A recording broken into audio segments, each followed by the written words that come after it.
बस हो गया तो इसलिए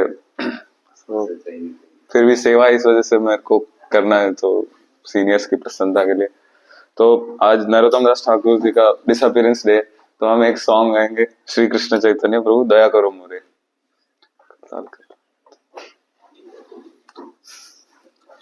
श्री कृष्ण चैतन्य प्रभु दया करो मोरे, श्री कृष्ण चैतन्य दया करो मोरे, श्री कृष्ण चैतन्य प्रभु दया करो मोरे,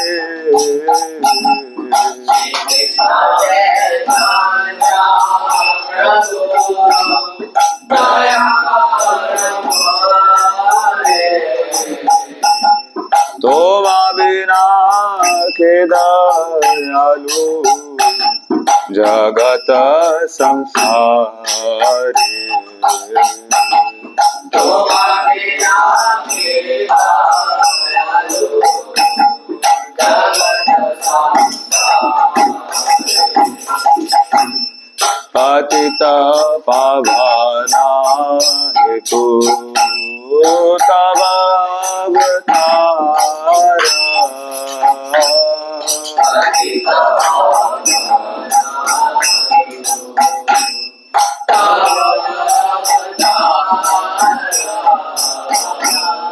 पतित पावना हेतु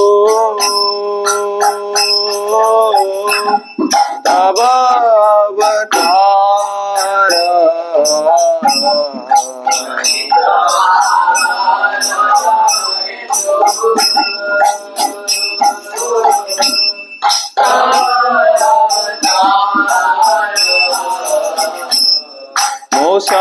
मोसमापतित प्रभु न पाइबे आरा,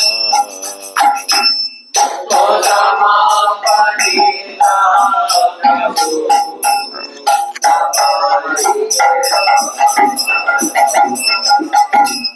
हाँ हाँ प्रभु नित्यानंद प्रेमानंद सुखी,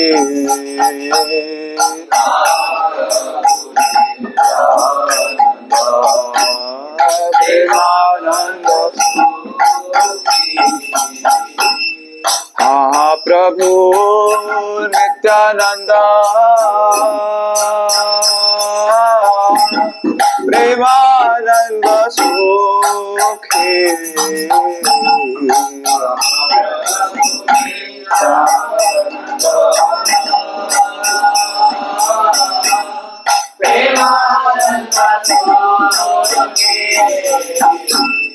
कृपा बलोकना करो आमी बड़ो दुखी,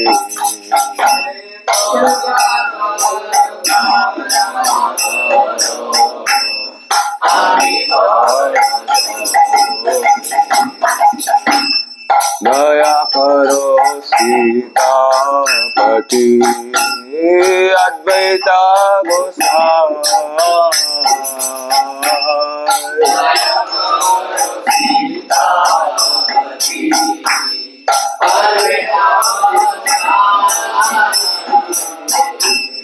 तब कृपा बले पाय चैतन्य निताय,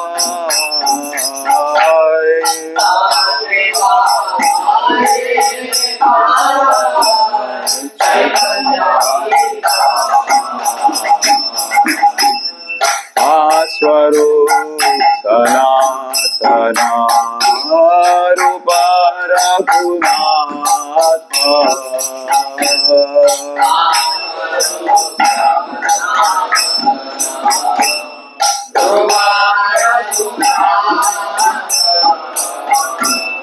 पट जुगा श्री प्रभु लोकनाथ,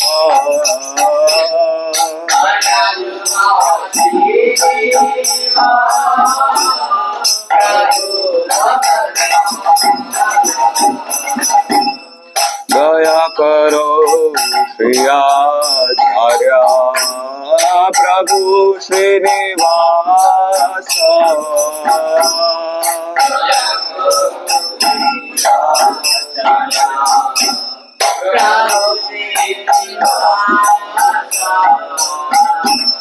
रामचंद्र संग मांगे नरोत्तम दास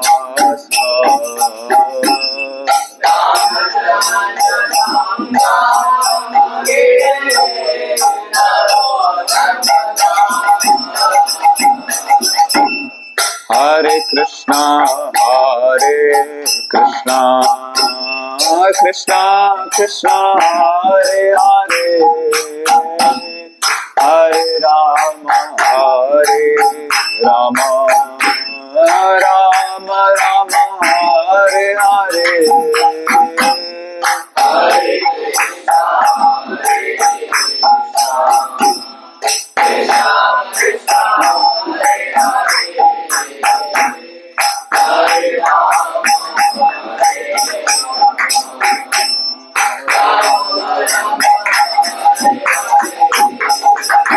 जय प्रभु परा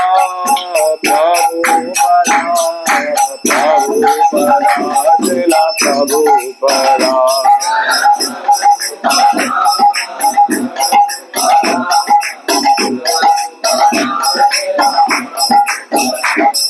श्रील प्रभुपाद की जय, नरोत्तम दास ठाकुर की जय।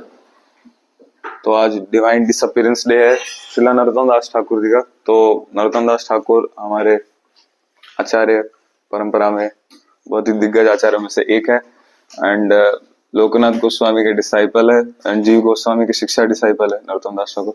एंड हम लोग गौड़िया वैष्णव में बहुत सारे डिविजन है महाप्रभु के फॉलोअर्स में, तो उसमें से जो रूपानुगा भक्त है उनमें भी डिविजन, उनमें भी जो नरोत्तम परिवार है उसमें हम फॉलो करते हैं, रूपानुगास में नरोत्तम परिवार में। एंड फिर नरोत्तम दास ठाकुर के आगे भी चल के बहुत सारे आचार्य हुए जिनमें से हम भक्ति विनोद धारा भक्ति विनोद ठाकुर को फॉलो करते हैं। तो ये हमारी बेसिकली शिक्षा परंपरा है, हम लोग शिक्षा के बेसिस पे परंपरा हमारी बताते। तो हम लोग नरोत्तम परिवार से भक्ति विनोद धारा के भक्त हैं, मतलब हम तो क्या है हमारे आचार्य हैं। तो आचार्य का आविर्भाव और आचार्य का तिरोभाव दोनों ही बहुत ज्यादा स्पेशल होता है, क्योंकि आचार्य आते जब उनका आविर्भाव होता है तो वो गोलोक से आते हम जैसे पतित जीवों का उद्धार करने के लिए, एंड जब वो वापस जाते तो उससे भी बहुत बड़ा फेस्टिविटी उसमें भी होता है। क्यों? रीजन बीइंग कि आचार्य वापस से अब नित्य लीला में राधा कृष्ण की सेवा में फिर से चले गए, तो इसलिए ये भी एक बड़ा फेस्टिवल ही होता है।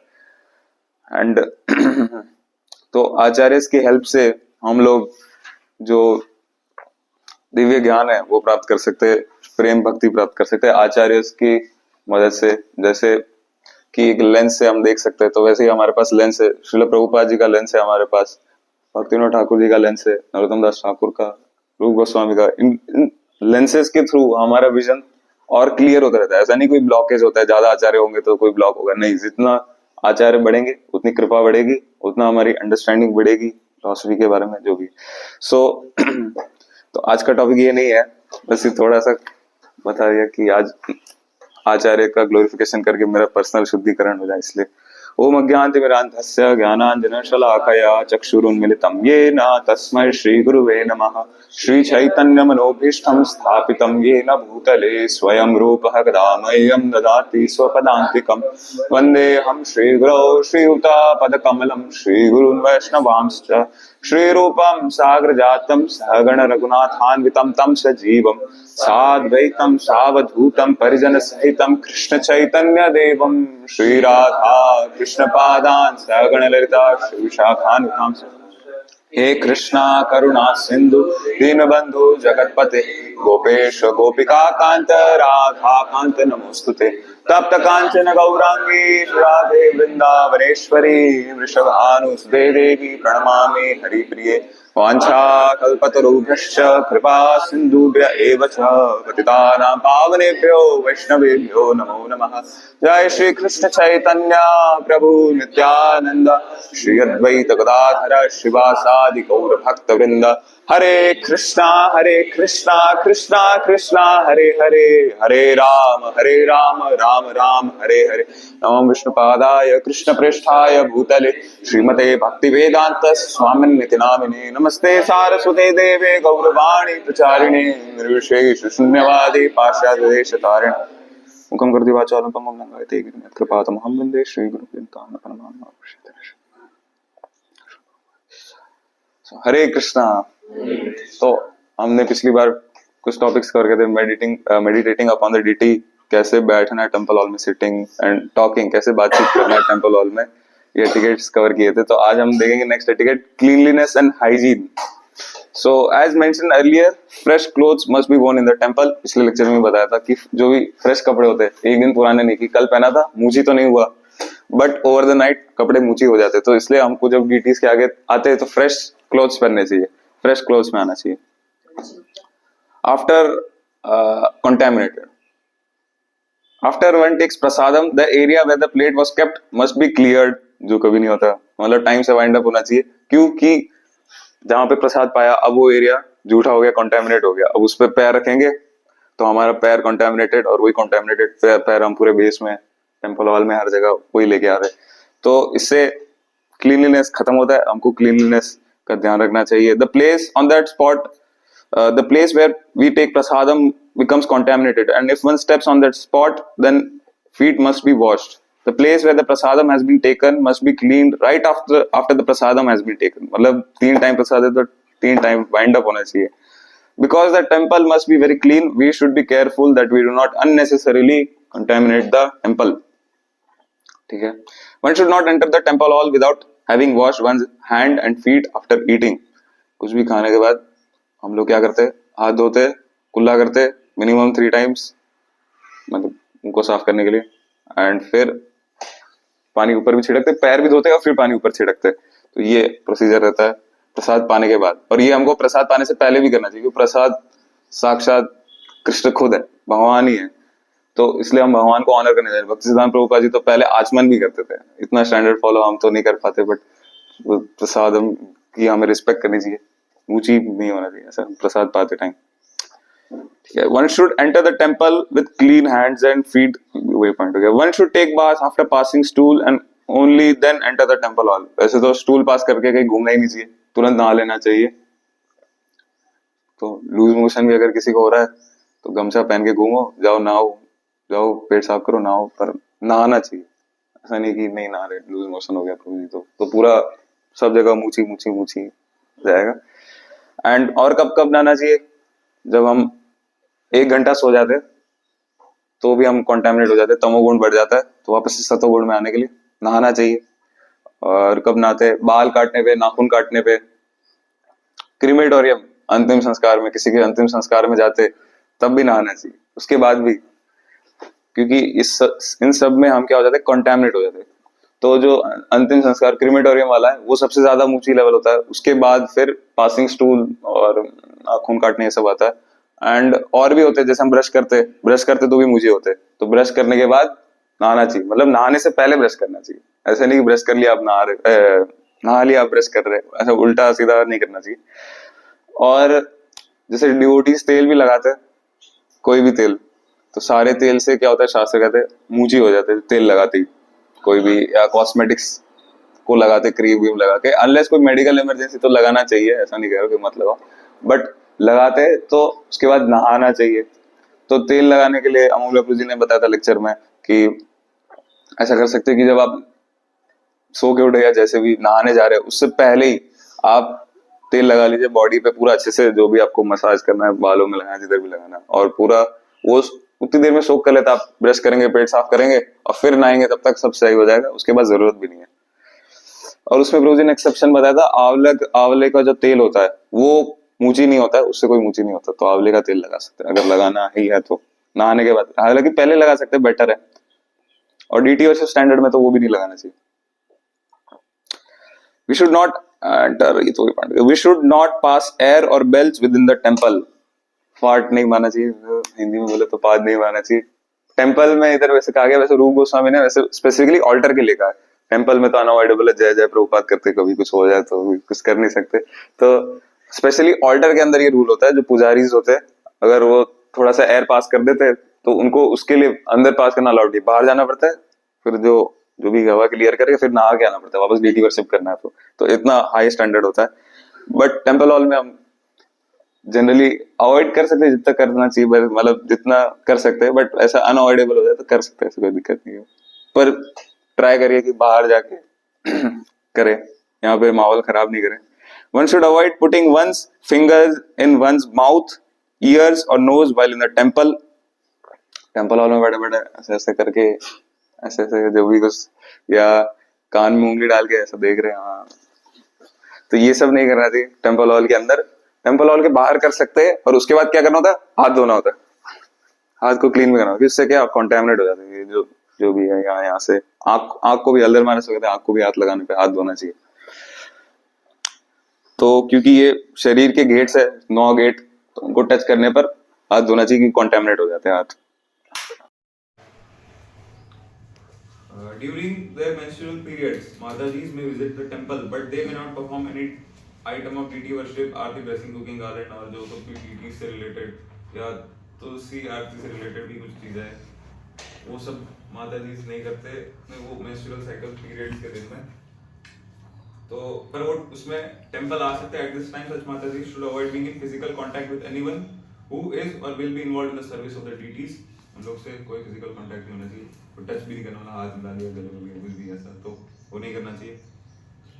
They may attend the Tulsi Puja but may not offer water to Tulsi Devi, तो तुलसी पूजा अटेंड कर सकते, मंगल आरती भी अटेंड कर सकते, सब पूरा मॉर्निंग में भागवतम क्लास सब कुछ कर सकते, टेम्पल में भी बैठ सकते, बट जो डीटी वर्शिप का पैराफर्नैलिया उसको टच नहीं कर सकते।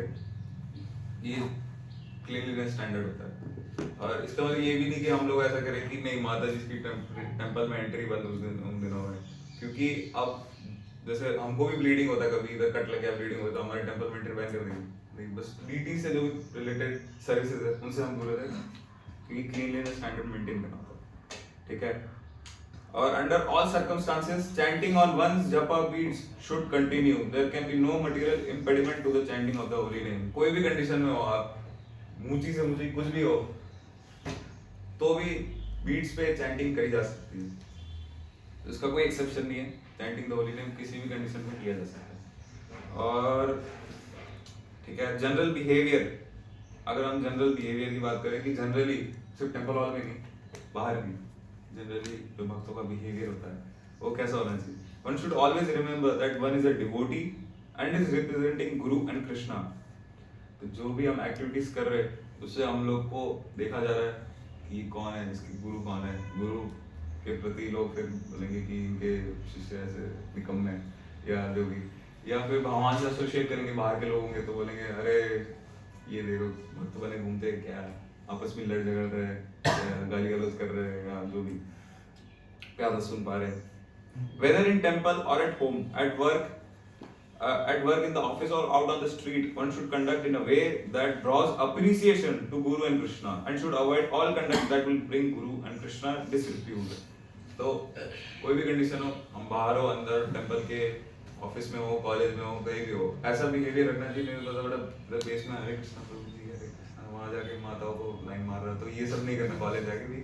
तो हर जगह हमको हमारा बिहेवियर ऐसे रखना है कि लोगों का अप्रिसिएशन बढ़े भक्ति को लेकर के, हमारे गुरुजनों को लेकर के, प्रभुपा जी को लेकर के, कृष्ण को लेकर, कृष्ण भक्ति का जो प्रोसेस है इसको लेकर के लोगों का अप्रिसिएशन बढ़े, ना कि लोग बोले कि क्या लफंडरगिरी कर रहा है।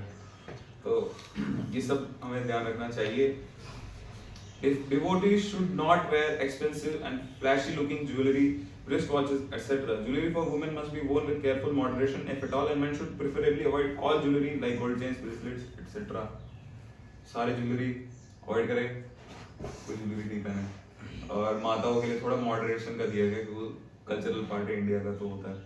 और खासकर फिर भी माताओं को भी, और प्रभु हो तो बिल्कुल नहीं एक्सपेंसिव कोई ज्वेलरी हो, फ्लैशी लुकिंग, या कोई समझो तड़क भड़क कुछ चीजें पहनते हैं, या कोई घड़ी है बहुत महंगी रोलेक्स की घड़ी, हालांकि प्रभुपाद जी पहन सकते हैं, आचार्य हमें अवॉइड करना चाहिए ऐसे ऑपुलेंट चीजों से बचने की।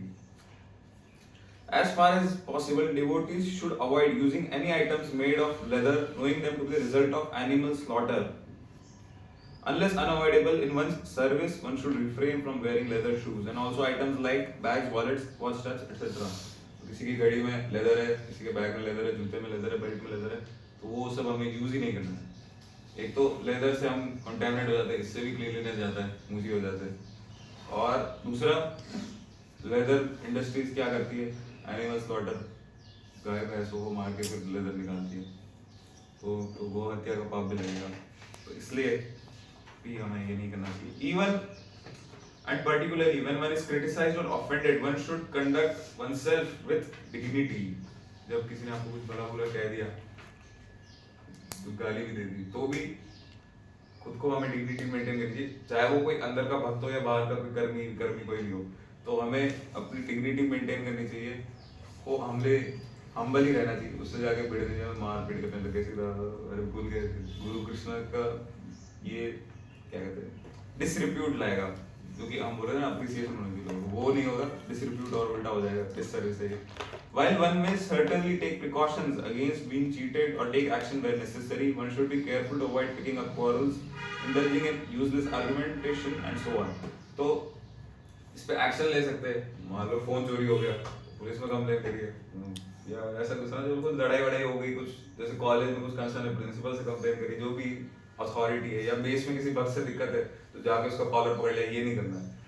शांति से आके अथॉरिटी को समझाया, प्रभु जी ये दिक्कत हो रही है, इन भक्त ने ऐसी ऐसी दिक्कत करी है।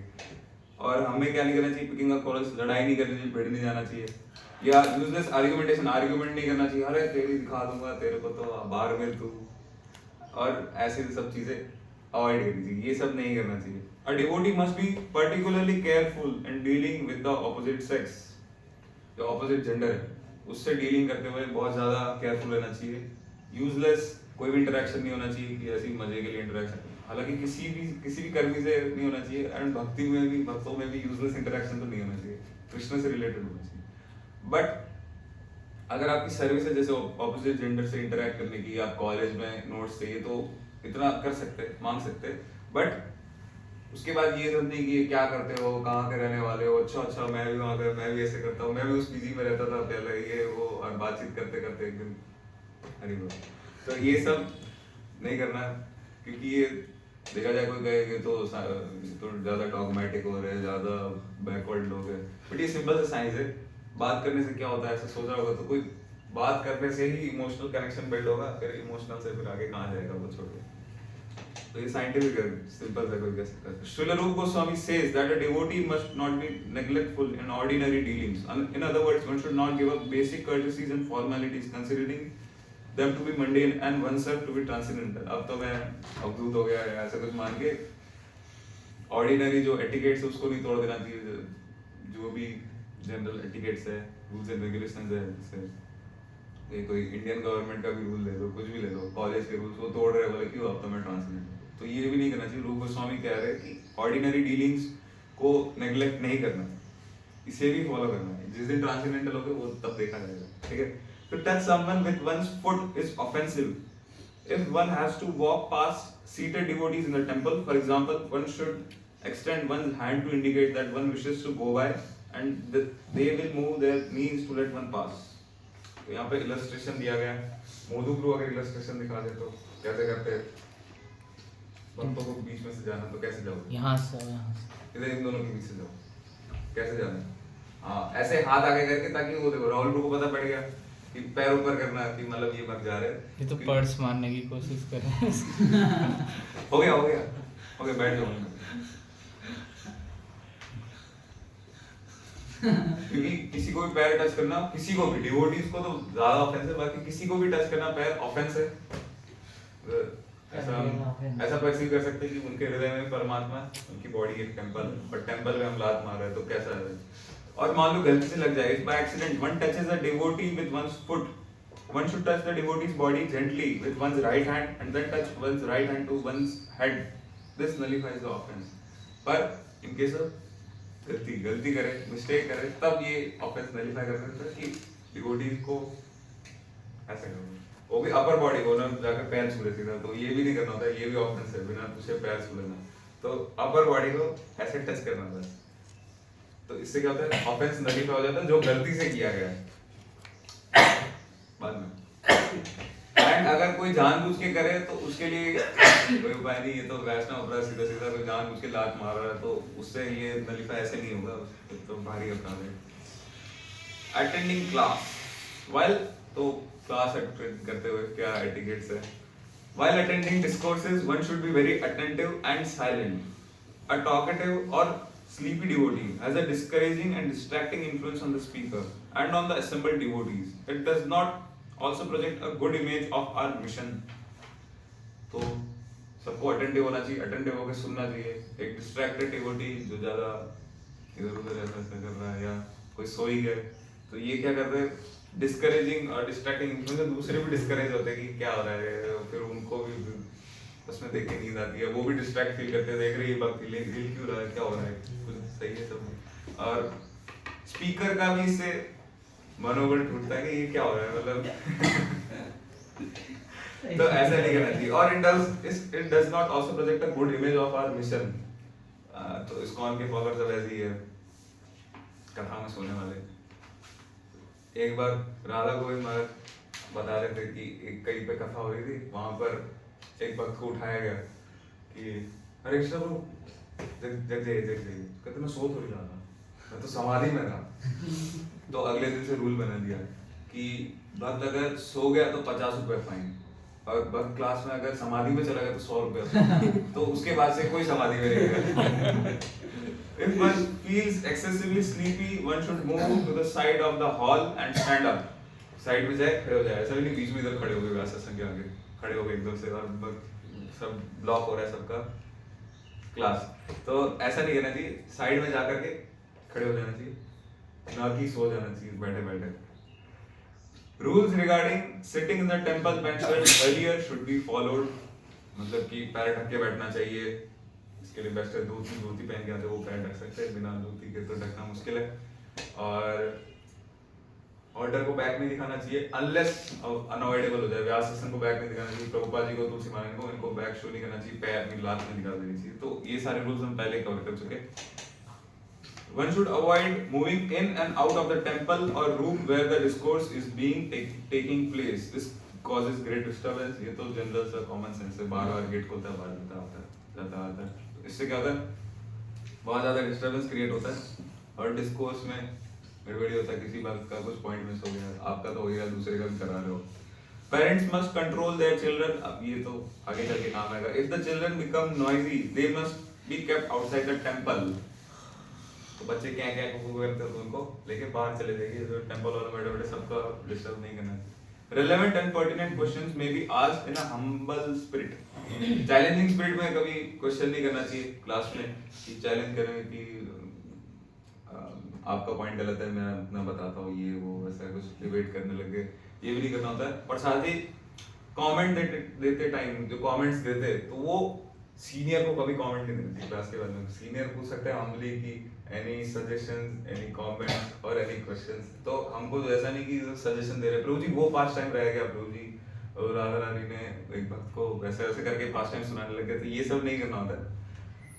सीनियर है, अगर सीनियर कुछ गलत भी बोल जाए, जैसे अमोल्य जी बता रहे थे एक बार कि उनके बगल में एक भक्त बैठे थे और क्लास के बीच में जो स्पीकर थे उनसे थोड़ा सा ऊपर नीचे हो गया था, कुछ डिटेल फैक्ट में थोड़ा सा ऊपर नीचे हो गया, सिद्धांत भाई फैक्ट में थोड़ा सा ऊपर नीचे हो गया था।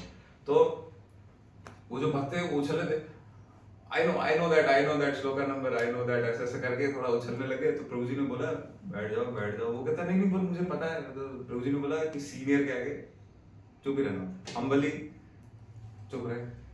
और जो इक्वल्स होते हैं या सीनियर्स होते हैं तो वो लोग कमेंट कर सकते हैं ऑफ कोर्स, ठीक है। Attending the Aarti is also called niranjana or drishti, which means waving auspicious items before a person in order to dispel inauspicious influences or elements as a means of protection. तो आरती हम दिखाते हैं भगवान को, and आरती करते time भी वैसा एक जेस्चर भी है बहुत, कोई किंगली पर्सनालिटी का, मतलब कोई ग्रैंड अच्छी बड़ी पर्सनालिटी को रिस्पेक्ट शो करने का भी तरीका होता है। And Srila Prabhupada writes, there must be regular Mangal Aarti in the temple during the early morning and half an hour before and hour and a half, मतलब 1.5 घंटा पहले, before the sun rises. Sunrise से 1.5 घंटे पहले हम लोग generally 4:30 बजे सारे टेम्पल्स में स्टैंडर्ड है इस्कॉन के 4:30 बजे मंगल आरती होती है और जो फर्स्ट आरती होती है उसे कहते हैं मंगल आरती। हालांकि भगवान की सारी आरती मंगल ही होती है, ऑस्पिशियस ही होती है, बट जो डे की फर्स्ट आरती जो 4:30 बजे होती है उसे मंगल आरती कहते हैं। The various items offered all representative of the material elements in pure form and the corresponding sense objects sound form touch etc are auspicious and purifying। तो जितने भी एलिमेंट्स भगवान को ऑफर करते हैं जो कि मटेरियल एलिमेंट्स को भी रिप्रेजेंट करे इन प्योर फॉर्म, जितने भी पैराफिनलिया ऑफर करे, एंड वो हमारे सेंसेस जो उनको जो है मतलब ज्ञान इंद्रिय जो है मतलब कि श्रवण इंद्रिय और रस इंद्रिय ऐसे करके जो है 5 इंद्रिय उनको भी रिप्रेजेंट करता है। एंड वो क्या है ऑस्पिशियस एंड प्यूरिफाइंग, वो सारे पैराफिनलिया हमको प्यूरिफाई करता है। And Srila Prabhupada further emphasising the nectar of devotion the benefit of seeing the Aarti perform. सिर्फ आरती को होते हुए देखना उसका क्या महिमा है। In the Skanda Purana there is the following description of the result of seeing aarti worship of the deity. If someone sees the face of the lord while aarti is going on, he can be relieved of all sinful reactions coming from many thousands and millions of years past. He is even excused from the killing of a brahmana or similar prohibited activities. ब्रह्म हत्या बोलते हैं जो भी बड़े बड़े पाप और कितने लाखों करोड़ों साल से जितने पाप करे जीवात्मा ने वो सब खत्म हो जाता। कैसे? सिर्फ भगवान के आरती के टाइम दर्शन करने से। आरती हो रही है और हम दर्शन कर रहे हैं और उससे आरती करने से नहीं, दर्शन करने से। और उसमें भी जो आरती में डांस करे क्योंकि युग धर्म नाम संकीर्तन है तो डीटीज का भी ध्यान उन पे होता है जो डांस कर रहे हैं, ना कि जो आरती गा रहे हैं उसका ध्यान। Thus all Aarti ceremonies offered to the Lord are auspicious Mangal, but the first Aarti of the day जैसा बताया ठीक है। श्रील विश्वनाथ चक्रवर्ती Thakur who appeared in the middle of the 17th century is a great spiritual master in the Krishna conscious chain of gurus and disciples। Vishwanath चक्रवर्ती ठाकुर सभी जानते हैं आचार्य। He says गुरु अष्टकम का जो उन्होंने महिमा लिखी, गुरु अष्टकम जो हम मंगल आरती में भगवान को ऑफर करते हैं गा के, गुरु अष्टकम हम गाते हमारे गुरुजनों की वंदना करते, बट उससे वो हम सुना किसको रहे, वर्शिप हम करें भगवान की, कृष्ण की, और हम उनको सुना रहे कि ये गुरुजनों की महिमा। एंड वो अपने शुद्ध भक्तों की महिमा सुन करके भगवान भी बहुत ज्यादा पसंद होते हैं। उनका गुणगान करेंगे प्रसन्न तो होंगे भगवान कि ठीक है ये जीवात्मा सुधर रही। बट जब हम आचार्य का गुरुजनों का गुणगान करेंगे, भक्तों का गुणगान करेंगे तो भगवान और भी ज्यादा प्रसन्न होते हैं। तो विश्वनाथ चक्रवर्ती ठाकुर गुरु अष्टकम की महिमा 9th वर्स लिखते हैं। One who with great care and attention loudly recites this beautiful prayer to the spiritual master during the Brahma Muhurta obtains direct service to Krishna, the Lord of Vrindavan, at the time of his death। मतलब नित्य लीला में सेवा मिल जाएगी जो जिंदगी भर गुरु अष्टकम में आएगा, मंगल आरती में आएगा,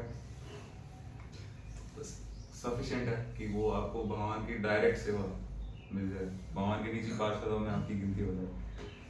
ठीक है, 8 मिनट बचे हैं। Any questions? हरे कृष्ण प्रभु जी, दंडवत प्रणाम। प्रभु जी आपने थोड़ी देर पहले बताया था कोई डिवोटी का पैर मतलब बिना पूछ के उनको पैर टच नहीं करना चाहिए। पूछ के ऐसे नहीं बोला, टच ही नहीं करना चाहिए, टच ही नहीं करना चाहिए। लेकिन प्रभु जी कभी कभी होता है कुछ डिवोटी ऐसे करता है, पहले पकड़ लेते हैं और दूसरे डिवोटी आके डायरेक्ट पैर माथे पे टच कर लेता है। इस सिचुएशन में मतलब क्या कर सकते हैं हम, कैसे बच सकते हैं और ये क्या है? हम छुड़ाने की कोशिश कर सकते हैं और भगवान से प्रे कर सकते हैं कि भगवान मुझे बचा लीजिए। इससे ज्यादा तो वो डिवोटी से प्रे कर सकते हैं, दूसरा ऑप्शन ये है कि छोड़ दो। तो वही बेस में होता है थोड़ा बहुत, ठीक है, थोड़ा बहुत एक्सेप्टेबल भी है, पर ज्यादा नहीं करना चाहिए। किसी को हैरेसमेंट ही कर रहे थे पैर छू छू के, तो वो नहीं कर देना चाहिए। घर के जो एल्डर्स हैं उनके तो पैर छूते हैं, छू सकते हैं, ऐसा कोई दिक्कत नहीं, वो भी अलाउ कर रहे हैं ना, गुरुजन भी अलाउ करते हैं। जो हमें गुरु होते हैं स्पिरिचुअल मास्टर, वो भी किसी किसी कंडीशन में, और व्यास पूजा के दिन तो सारे गुरु अलाउ करते हैं, तो तब हम छू सकते हैं, चरण अभिषेक भी कर सकते हैं, बट विद परमिशन। वो भी एडवांस डिवोटीज के पैर छूने चाहिए, ऐसा नहीं हर किसी के पैर छू रहे तो खत्म हो जाएंगे, हम ही खत्म हो जाएंगे। उनका कर्म हम लेते रहेंगे, वो हमारे पर लेते रहेंगे, कर्म ट्रांसफर करेगा, ठीक चलता रहेगा। और कोई क्वेश्चन कमेंट? हर बार नहाने के बाद कपड़े भी चेंज करने पड़ेंगे? नहीं वैसे मतलब दिन में अपनी अपने कपड़े मतलब एक कपड़े खोले पेट साफ करके आए नहा के वापस पहने तो चलता है इतना मतलब वापस रिपीट जो हम टेंपल में आ रहे हैं मंगल आरती में आ रहे हैं जपा में आ रहे हैं तो फ्रेश क्लोथ पहने रुचि आपने जैसे बोला कि वी शुड मेंटेन मतलब बिहेवियर में कि अगर हम बाहर या फिर भक्तों से मतलब मेनली कर्मी लोगों से अगर बाहर भीड़ जाए मतलब ऐसा नहीं भीड़ना चाहिए अगर वो गाली दे रहे हैं so what should we do मतलब प्रैक्टिकल सिचुएशन देखो गाली दे रहे हैं तो हमें उससे दूर हो सिंपल चीज डिस्टेंस बना लो क्योंकि उससे साथ रहेगा कोई मतलब नहीं ऐसे लोग के साथ और अगर ज्यादा ही दिक्कत है कुछ ज्यादा खतरनाक वाली दिक्कत है जैसे कि गाली देना मुझे तो लग रहा है ठीक है थोड़ा ईगो को ठेस पहुंचती है पर ऐसे देखा जाए तो कुछ ज्यादा हार्म उसमें है नहीं पर अगर कुछ ज्यादा हार्मफुल चीज कर रहा कोई मारने भी आ गया तो जाओ पुलिस के पास जो ऐसे ऐसे एक्शन लेना चाहिए कोई रुक नहीं जाना चाहिए और जरूरत पड़ने पर अगर जान पे खतरा आ गया बट हम क्या हम भगवान की सेवा करना है ना हमको तो खुद की रक्षा के लिए तब हम लोग भी कुछ भी किसी भी एक्सटेंट तक जा सकते हैं हाथ लगा के देख ले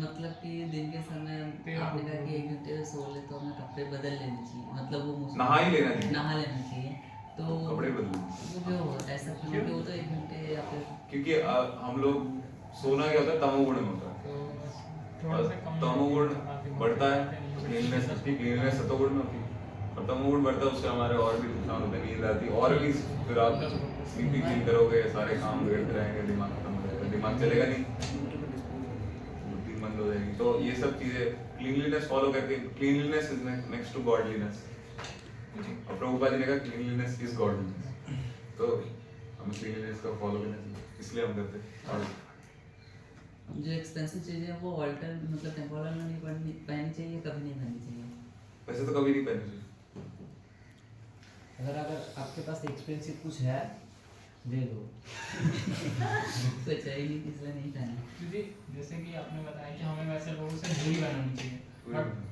बट अनएक्सपेक्टेड इवेंट्स में जैसे कि हम कहीं जा रहे हैं बाइक या फिर हम ट्रैवल कर रहे हैं अचानक किसी से तो ऐसा लोग जहाँ गाली देना चालू कर दिया आपको गाली दे रहे हाँ, ऐसे मतलब ऐसा इंसिडेंट हो चुका है पास्ट में सर बाइक पे आप जा रहे हैं रैपिडो पे रैपिडो नहीं मतलब अपने होम टाउन में से अपनी बाइक से जा रहे हैं या फिर स्कूटी से कभी ऐसा और वो भी ऐसे मिनिमम छोटी बातों पे कि अरे ये ऐसे कैसे कर अरे वो कर्मी लोग की आदत होती है इग्नोर मार देना इस टाइम पे इग्नोर मार दो क्या मुझे लगा लड़ाई वाला गाली दे दो तो कर्मी लोग देते रहते तो इग्नोर मार दो क्या और ऐसे लोग से दूर ही रहना चाहिए क्योंकि वो सुनते सुनते सुनते हमारी चेतना में भी आता है एक दिन हम भी फिर इधर आके बेस में प्रभु जी तेरी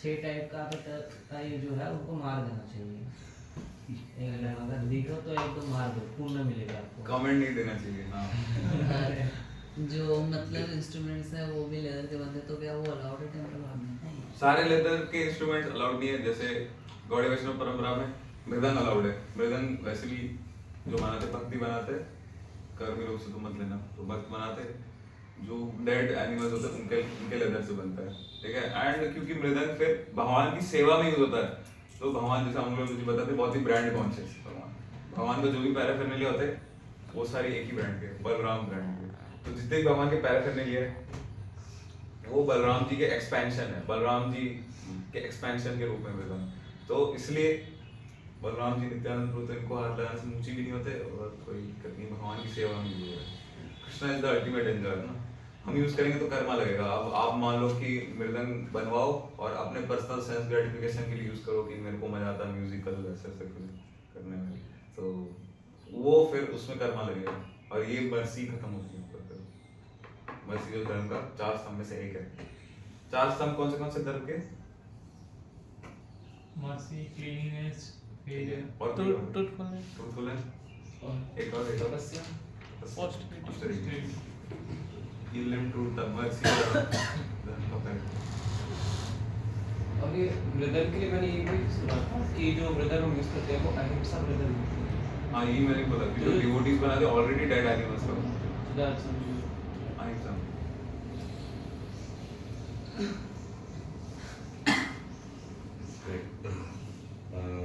जो वैष्णव एडिकेट वाली बुक है उसमें ये लिखा है कि लाइक वॉशरूम जाने के बाद 2 नंबर जाने के बाद जेनिटल साफ करना चाहिए हाँ ये है नहीं है, मैं पूछ रहा हूँ। याद दिलाना मुझे। हाँ, तो ये भी एटिकेट होता है, क्लीनलीनेस में ही आता है कि जब हम यूरिन पास करते हैं, एक नंबर यूरिन पास करते हैं तो हमें जा करके सबसे पहले ना हाथ धोना चाहिए, फिर कुल्ला करना चाहिए और फिर पैर धो के फिर जेनिटल्स धोना चाहिए। अमूल्य गुरु जी ने तो ये सीक्वेंस में कहा था, हाथ कुल्ला पैर और फिर जेनिटल्स धोना चाहिए, ठीक है। और बैठ के यूरिनेट करना चाहिए, शास्त्रिक वे यही है।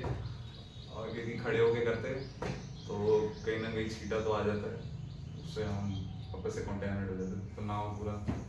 तो इसलिए बैठ के शास्त्रिक वे तो यही है, शास्त्रिक तरीका कि बैठ करके यूरिन पास करें और ये चारों को धोए।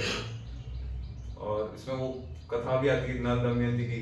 नल होता है, नल किंग होता है, बहुत रिलीजियस किंग होते हैं, और कलयुग की उनसे खुन्नस होती कि ये नल को मैं बर्बाद करूंगा, बट वो तरीका नहीं ढूंढ पाता कलयुग की कैसे मैं एंटर करूं। तो एक बार क्या होता है, 12 साल तक कलयुग वेट करता है कि कहाँ से घुसू, कोशिश करता रहता है, नहीं असफल रहता। पर 12 साल बाद नल एक गलती करते हैं। वो गलती क्या होती है कि यूरिनेट करने के बाद उन्होंने पैर नहीं धोया, तो कलयुग एंटर कर जाता है, तुरंत बुद्धि घुमा देता है और सब डिस्ट्रक्शन शुरू हो जाता है उनकी जिंदगी में। प्रभु शास्त्र क्या है, मतलब एक अलग ग्रंथ है या फिर जो वेद पुराण ये सब है उसी से निकला हुआ पार्ट है? वैदिक नॉलेज का पार्ट है शास्त्र, जो भगवान ने दिया डायरेक्टली। पंचम वेद, इतिहास, पुराण, 4 वेद, 4 वेदों के आगे 4 डिविजन्स, ब्राह्मण, अरण्यक, संहिता, उपनिषद, और फिर आगे 5वां वेद इतिहास, पुराण, जितने पुराण है, इतिहास है, ये सारे भगवान से आ रहे हैं। मतलब शास्त्र कोई अलग ग्रंथ नहीं है? एक ग्रंथ का नाम शास्त्र की, शास्त्र की नॉलेज बहुत वास्ट है। उनको वेद व्यास जी ने कुछ डिविजन्स बनाए, उस डिवीजन से हम पढ़ते हैं। उसमें शास्त्रों में 2 कैटेगरी, श्रुति, स्मृति। श्रुति जो है वेद और इनके जो 4 भाग है वो आ जाते हैं, एंड स्मृति में इतिहास और पुराण आ जाता है, ठीक है। ये सारे शास्त्र, ऐसा नहीं कि कोई श्रुति ऊपर है स्मृति नीचे है, ऐसा कुछ नहीं, सारे शास्त्र है। एंड सबका कंक्लूजन जो है शास्त्रों का, जैसे वेदांत सूत्रम जो वेद व्यास जी ने दिया वो है, एंड वेदांत सूत्र में जो कमेंट्री है, ऑथेंटिक कमेंट्री, जो ओरिजिनल कमेंट्री, नेचुरल कमेंट्री जो है, वो भी खुद वेद व्यास जी ने दी श्रीमद् भागवतम के रूप में। Shrimad Bhagavatam is the natural commentary on Vedanta Sutra. तो जो भी शास्त्रों का अल्टीमेट कंक्लूजन है वो श्रीमद् भागवतम में दिया है। पुराना में क्या है? टिकट क्लास से थोड़ा और आगे जाते जा रहे हो। पुराण 18 पुराण, 18 उपपुराण होते हैं, उसमें कथाएं आती कैसे कैसे भक्तों के जीवन में या किसी के जीवन में, ज्यादातर भगवान से रिलेटेड होती। 18 पुराण में सात्विक, राजसिक, तामसिक 6 पुराण होते। सात्विक पुराण में भगवान के बारे में, भगवान विष्णु कृष्ण के बारे में ग्लोरिफिकेशन आता है। राजसिक पुराणों में ब्रह्मा जी के बारे में आता है, और तामसिक पुराणों में कार्तिकेय, शिव जी के बारे में आता है, ठीक है। और स्कंद पुराण में शिव जी कार्तिकेय जी को, स्कंद को शिव जी खुद बताते हैं। क्या बताते हैं कि अगर कभी मतलब इनमें वो आता है, कॉन्ट्राडिक्शन आता है, शास्त्रों में ऐसा लगता है कि कॉन्ट्राडिक्शन हो रहा है, हालांकि वो है नहीं। अगर बिगर अंडरस्टैंडिंग आचार्य की अंडरस्टैंडिंग से हम देखें तो कॉन्ट्राडिक्शन नहीं है, बट ऐसा लगता है कॉन्ट्राडिक्ट कर रहा है। तो किसका कंक्लूजन सही माना जाता है? भागवत शास्त्र, विष्णु के जो शास्त्र है उनको कंक्लूसिव माना जाता है। शिव जी खुद कह रहे हैं, मैं नहीं कह रहा, ठीक है। तो लास्ट यहीं पे एंड करेंगे। जगत गुरु श्रील प्रभुपाद की जय, गोल्डन बेस भक्तवृंद की So we'd like to thank Sujal Prabhu for this wonderful lecture by loudly chanting Hare Krishna, Hare Krishna, Krishna Krishna, Hare Hare, Hare Ram.